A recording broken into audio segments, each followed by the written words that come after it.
This episode, we are going to be in my home state in Oklahoma, a place that fortunately I've had some success over the years. I grew up in Oklahoma. I've been hunting there ever since I was a kid. So very fortunately, I've had a lot of success in the state. So.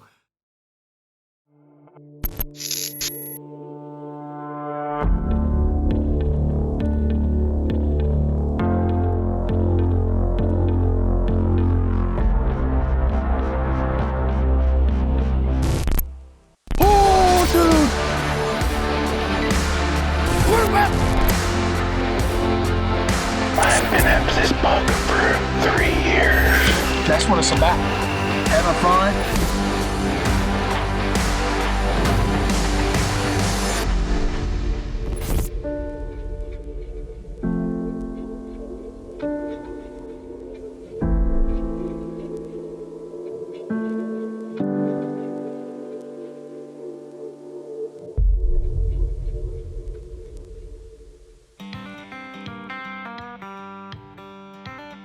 This particular ranch that I'm hunting is a new piece of property that I was fortunate enough to buy with some buddies, and we closed on it in June, and I started setting it up right away for deer. Down here on new property in southwestern Oklahoma. I love this property. Look at this ground behind me. I got Cody coming down with the dozer to get a blade in the ground, start pushing trees, start making big openings for some food. Making a field. Prep this site for a future cabin and create a road system. Twisted oaks, mineral on my shoulder, protein block right there. Found an old feeder site, and it had deer tracks in it from this morning, so it's well put together. They left it up, the previous landowners left it up, so I'm gonna go down there and put some of this twisted oaks and a bog camera up, see if we can get anything, any summer picks. So, trying to see what we have. This is a brand new piece of property, obviously. So, we want to see what we're working with as far as a baseline of genetics and quality of animals. So, there's definitely a lot of deer here, a lot of wildlife in general. So, I feel pretty good about running these cameras and getting something good.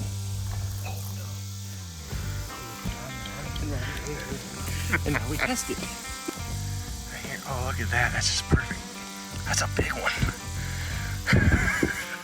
I'm out exploring right now. I got one more camera to put out, and Twisted Oaks mineral right here and a protein block right there. And I found a spot that I found off of Google Earth that is just as good, if not better, in person. So, see this behind me? It's a creek bottom with water. It's gotta be a spring, because it's real dry right now. But big trail going across. Big trails on this side. Got my main helper right here, Miss Bricky. That right there is Twisted Oaks mineral. And look what they have done to that. They've dug it out. And I got a protein block right here that they are demolishing. And then that mineral side coupled with this feeder and corn. This is quite the fast food pit for these deer to stop by, and it's a great place to grab a picture of them on the camera. #1 restaurant on Deerpedia. It is. It really is. Place did not disappoint because right off the bat we got numerous good deer on camera. So I was definitely eager for the opener to roll around and start to get it. Just pull onto Sand Plum, and we got several deer on camera that I would love to get in front of me and get a shot at. I spent the last hour hanging that stand right there. I am buried up in a cedar tree right now, as you can tell. Whenever I make a natural ground blind, first thing I do is I wallow out the spot that I'm going to sit. Don't worry about none of the shooting lanes first, because you got to make sure you know where you're going to sit. Pretty much be done, except for clipping a few limbs for shooting lanes.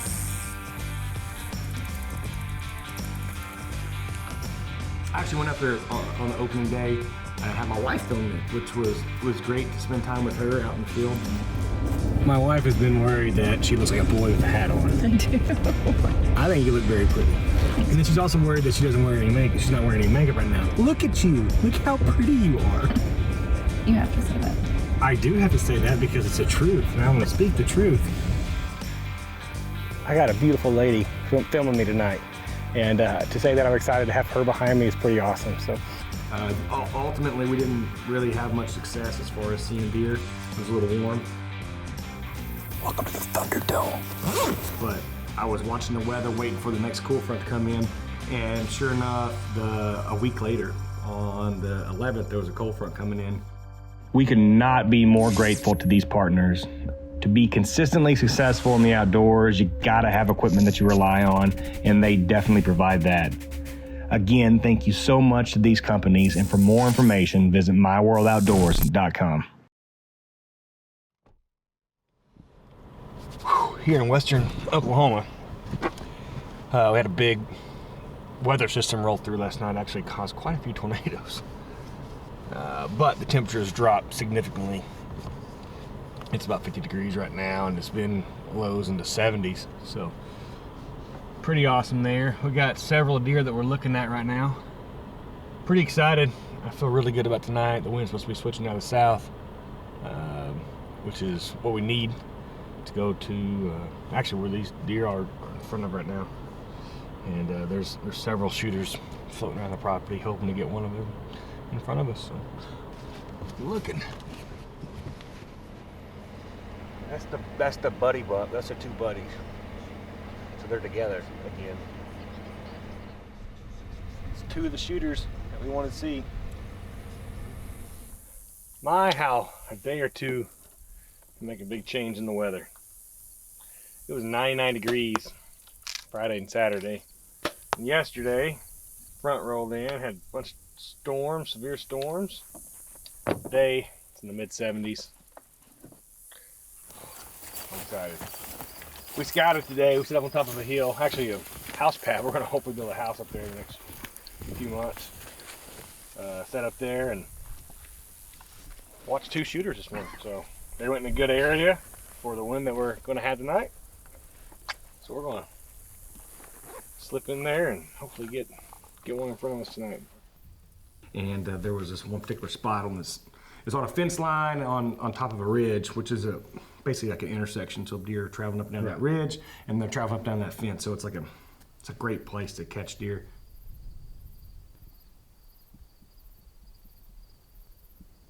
I set up a cedar blind on the ground, which I've done in the past. I've done my entire life, right. But I've had some success doing it recently, and I made another cedar blind, hoping to catch some deer on that intersection there.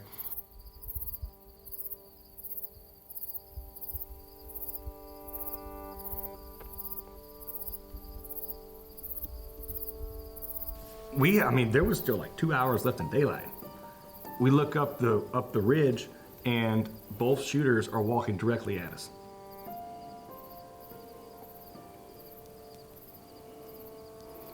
I'm gonna shoot a 9-point. Go in the back.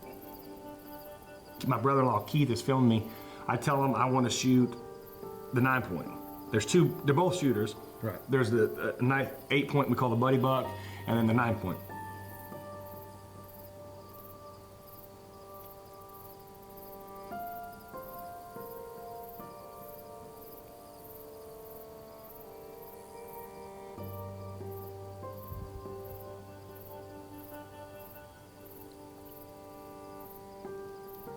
Well, the buddy buck comes in and is like broadside perfect at 15 yards. Right. Like just right over my shoulder, I can draw back. And I'm like, no, I want to shoot the 9-point. The 9-point's kind of like assessing the situation, you know? It's like looking around. And I was just about to say I want to shoot the buddy buck because he's right in front of me. Right. And then that 9-point stepped out, out of cover and into my opening, and I draw back and shoot.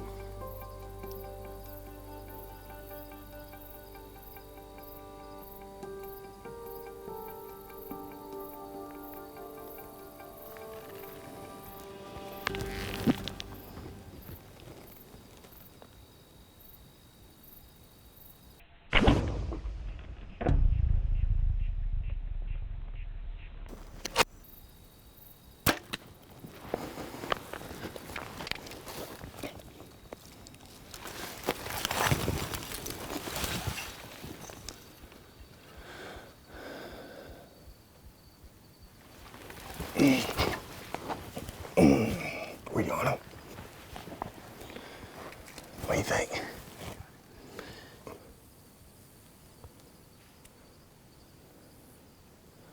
Hopefully I'm not too low on that buck.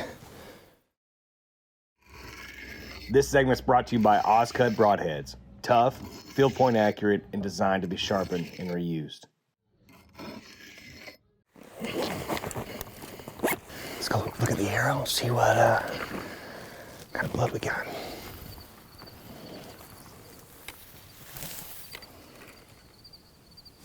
I don't like it. I don't like it. Looks like brisket.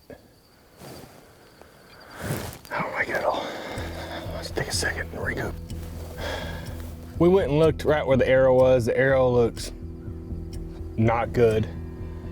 There's not a lot of blood. We went about maybe 100 yards and found 2 spots where he stood. And then we pulled out. As soon as I pulled the trigger, it felt low. And then I got to the arrow and it's just like, that is not what you want to see. The arrow's real greasy. Had blood on it, smelled like a deer, but it sucks, man. Been looking for a while. We got on blood. Tracked it for probably 250 yards or so. It's tough tracking in this grass and this red dirt. It's just frustrating.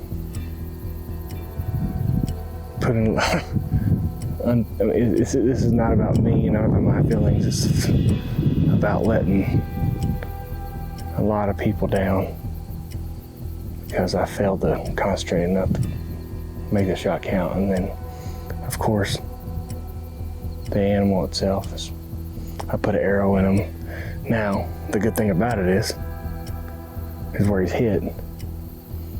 It's about as, if you're gonna wound one, and hope that it lives, this is as clean as you can get. So a brisket shot is very non-lethal. So we're gonna keep looking, but I'm just very, very disappointed in myself right now. To fumble it, so to speak, in this situation, and especially this is an animal's life, you want a quick and clean, humane kill quickly as possible. You know, it's disappointing. I'm extremely disappointed in myself. Spending those days away from my family, because, you know, they're the most important thing in the world to me, and I could have been done that evening. But now here I am on my hands and knees looking for blood and continuing to have to hunt where I should be done. So it's just frustrating. I know it happens. It's happened before, it's gonna happen again. I understand all that, but still, it's just, I hate it. And it makes me sick to my stomach, and it makes me wanna get better. And I will get better. I'm gonna learn from this, and I'm gonna get better next time and try to limit these times that I have these feelings. Right. So. Well, just got back down to the Sam Plum property here in western Oklahoma.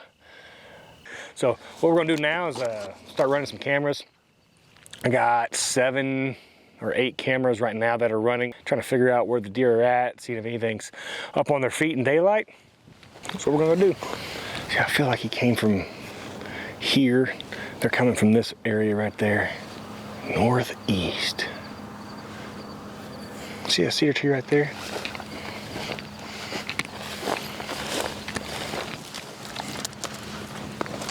This could work. This could definitely work. I need a bunch of cover right here. Maybe I'll shoot through just right there. The biggest thing when you're doing this is to have like a black background and you're in a hole. So the sun's gonna be setting in the west. So we'll be in the shadow. That's the most important thing. Is being in the shadow. That looks good, real good. I can shoot one spot, but it's a good spot. It's a little cedar blind we made yesterday. I mean little. We're in I don't know, at the base of maybe a 10-foot tall, 8-foot tall cedar tree. So, but we can see this area right in front of us, which is a major trail. We can get glimpses of something right here. If it's walking this way, we can hopefully see something walking this way. So that's our shot. That's the thing with these cedar blinds is you normally don't have that much of an option as far as left and right, but if you can bury yourself up in it, being a black hole, it's hard for something to see you. Definitely not expecting to see you in a single cedar tree, so.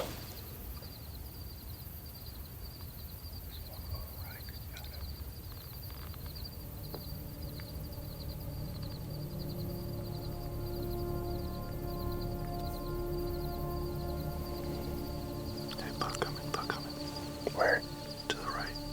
Oh yeah, he's right here at 5 yards.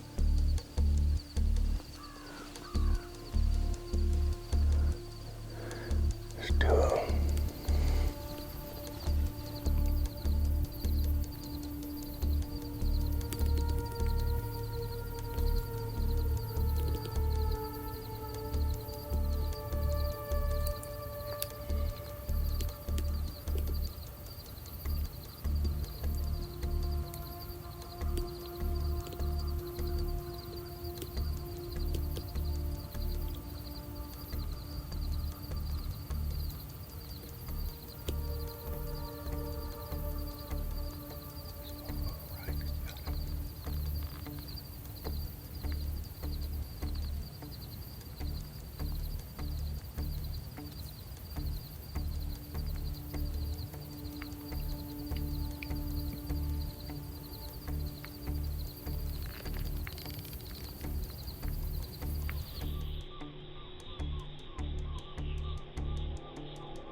This segment's brought to you by Hoyt Archery.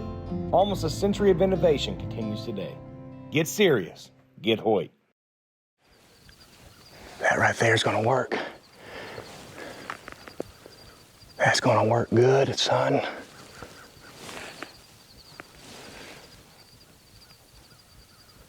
That's the buck we were after. That is the buck we was after. He came in 5 yards from us, and he was quartering away, and I put that arrow in, put it in right there at the back leg, and it went all up in it. It went up in him good. So I'm very confident that we have a dead buck there. Was he on him? I cannot wait. I cannot wait to call my wife. It's been about 25 minutes. That right there is a blind we made yesterday. I love making natural ground blinds. Something that I've been doing since I was a kid. Unfortunately, when I was a kid, they didn't work very much. It's something that I love doing. Being up close and personal with a big buck is always pretty special. So, oh, hey, I see a knot glowing. That's him. That's him. Oh, what a buck here in western Oklahoma. To say that I am proud right now would be an absolute understatement. We are on a farm that some buddies and I purchased actually at the beginning of the year. And we've been doing work out here all year. And this is one of the first shooters that we had on camera. I am incredibly proud to have the opportunity. He's a mainframe 8. He's got a common point over here on his left too that he actually broke off right after he shed his velvet. He's got a flyer coming off the base on his right side. This is definitely a homegrown deer because, like I said, I've been watching this deer since June, and incredibly proud to have him in front of me tonight, and incredibly proud to make the shot. It was special. I mean, it really was. That deer meant a lot to me. I don't know. I'm just really grateful for the group of guys that, bought it with me. They're all buddies of mine. and I'm grateful that they let me hunt it. Yeah. But they basically handed me the range and said, have fun. And so I was pretty happy about that for sure. I love this lifestyle. Since I was 17, I've been traveling the country, and I've been doing it full time since I was 18. And I still love it. Freaking, it does not get old for me. And to be able to capitalize after missing an opportunity the week before, and then to be able to close the deal on this one was pretty awesome. One thing that I take away from this episode is the cedar blinds. In that part of the country, there's a lot of cedar trees. They're great cover. Like, they're a great backdrop and a great, front cover. And there's a lot of them, so you can pick and choose where you want to go based off the wind, the trail, whatever situation. It's just thinking outside the box and being able to get it done no matter what. If I'm thinking to myself, I have to hang a stand, then I'm gonna be limited to where I can actually hunt. Right, that's true. And not just cedar trees, it could be a brush pile, it could be a willow thicket, it could be, a patch of John scrape, it could be anything. Right. If you think outside the box, you can get a lot of things done, and that was one key takeaway I take from those 2 hunts in this episode is, sometimes you gotta do what you gotta do. Right.